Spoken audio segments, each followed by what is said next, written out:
اللہ रब इज़्ज़त की ज़ात बाबरकत ही हमद सना के लायक है। रब काबा को ही सजदा करना फ़र्ज़ है। अल्लाह के अलावा कोई सजदा के लायक नहीं, कोई हाजत रवा और मुश्किल कशा नहीं।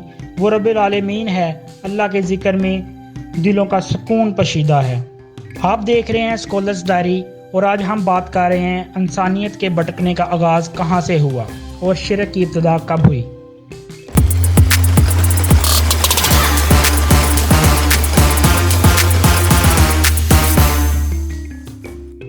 Hello guys, hope you are doing well. सूरत हज में अल्लाह ताला फरमाते हैं, वही आका, वही दाता, वही मुश्किल कुशा सब का, वही एक गौसे आज़म है, यही ललकार देता है। शिरक की इब्तिदा हज़रत नूह अलैहिस्सलाम की कौम से हुई। अल्लाह ताला ने हज़रत नूह अलैहिस्सलाम को नबी बनाकर भेजा। आपने अपनी कौम को शिरक से रोका और एक अल्लाह की इबादत करने का हुक्म दिया। आपने अल्लाह का पैगाम लोगों तक पहुंचाया। अब जिसने अल्लाह ताला की अतायत की और उसकी तौहीद और ईमान लाया तो वो कामयाब हो गया, और जो शख्स अपने शिरक पर जमा रहा वो अपनी ज़िद पर डटा रहा, अपनी हिट दरमी से बाज ना आया, अल्लाह ताला ने इसको तूफ़ान नूह में हलाक कर दिया। हज़रत नूह अलैहिस्सलाम के बाद आपकी कौम एक ज़माना तक तौहीद पर कायम रही। इसके बाद शैतान ने अपना काम शुरू कर दिया और बनी नौ इंसान के दरमियान शिरक को फरोग देना शुरू कर दिया।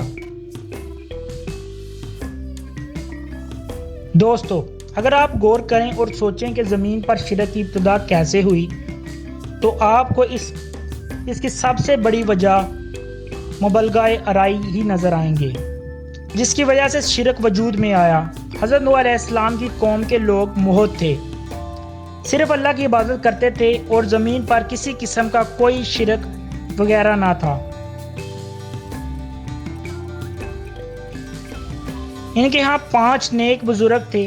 वो अल्लाह के नेक बंदे थे जो अपनी कौम को दीन की बातें बताते थे।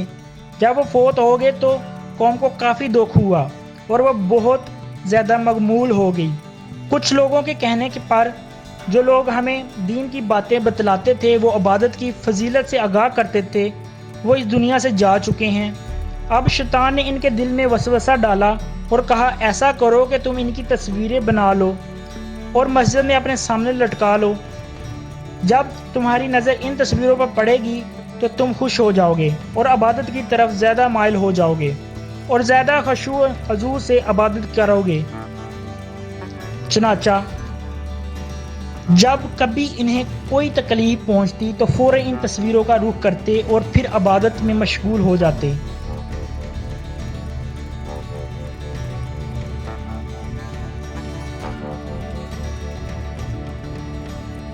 डॉक्टर लुकमान सल्फी लिखते हैं, कौम के इस सरगनू ने अवामो नास की शिरक पर उबारने में मदद की।